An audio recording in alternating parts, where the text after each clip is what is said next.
Friends, अपनी पिछली class में हमने द्वितीय पाठ स्वर्ण काकः पढ़ा। आज हम इसके अभ्यास के प्रश्नों को देखते हैं। तो पहला प्रश्न है इसमें, अधोलिखितानां प्रश्नानां उत्तराणि संस्कृत भाषया लिखत। प्रश्न पहला इसमें, प्रश्न का, निर्धनायाः वृद्धायाः दुहिता कीदृशी आसीत्। निर्धन वृद्धा की पुत्री कैसी थी। तो निर्धन वृद्धा की पुत्र निर्धनायाः वृद्धायाः दुहिता विनम्रा मनोहरा च आसीत्। निर्धन वृद्धा की पुत्री विनम्र और सुंदर थी। प्रश्न दूसरा है, बालिकया पूर्वं किं न दृष्टम् आसीत्।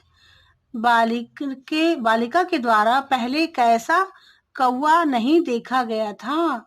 तो बालिकया पूर्वं स्वर्ण पक्षो रजत चंचुः स्वर्ण काकः न दृष्टः आसीत्।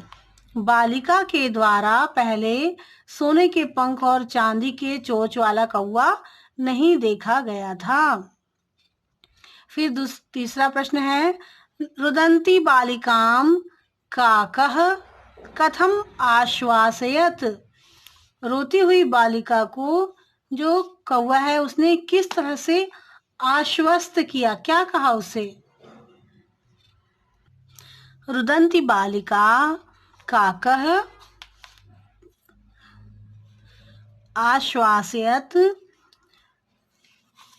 मा शुचः सूर्योदयात् प्रागः ग्रामाद् बहिः पिप्पलमन्वृक्षमनु त्वया आगन्तव्यम् अहं तुभ्यं तण्डुलमूल्यं दास्यामि।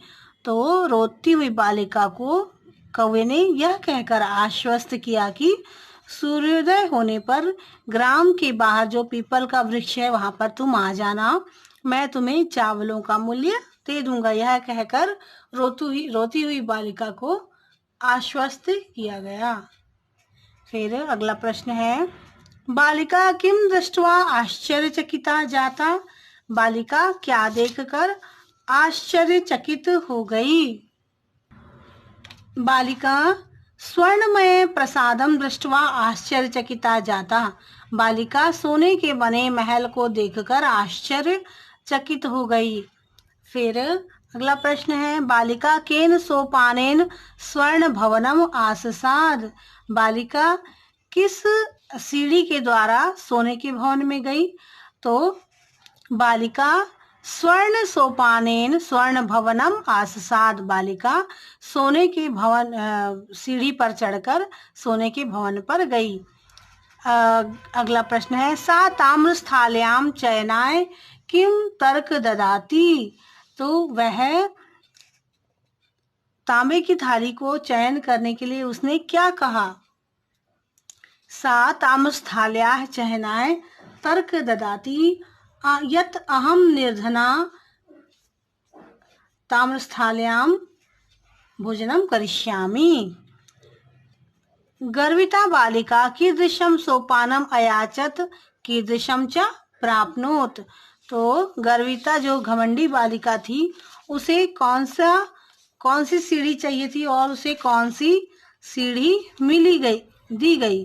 गर्विता बालिका स्वर्णमयम सोपानम अयाचत ताम्रमयम च प्राप्नोत। घमंडी बालिका जो थी उसने सोने की बनी सीढ़ी मांगी परंतु उसे तांबे की बनी सीढ़ी दी गई। अगला प्रश्न है, अधोलिखितानां शब्दानां विलोम पदम पाठात चित्वा लिखत। नीचे दिए हुए शब्दों के विलोम पद पाठ के से देखकर लिखें। तो पश्चात का विलोम शब्द होगा पूर्व, हसितुम का विलोम शब्द है रोदितुम, अधः का पुराह और श्वेतः का श्याम, सूर्यास्तः का सूर्योदयः और सुप्तः का जागृतः। तो ये हो गए आपके विलोम शब्द। संधिकृत, नि प्लस अवसत न्यवसत, सूर्य प्लस उदयः सूर्योदयः,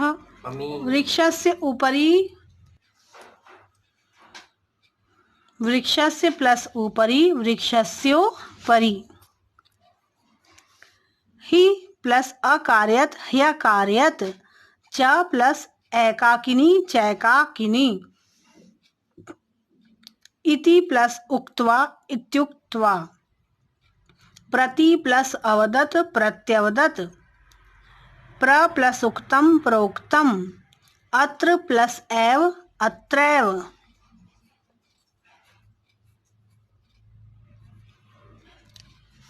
तत्र प्लस उपस्थिता तत्रोपस्थिता, यथा प्लस इच्छम यथेच्छम। आज के लिए इतना ही। अपनी अगली क्लास में हम आगे के अभ्यास के प्रश्नों को देखेंगे।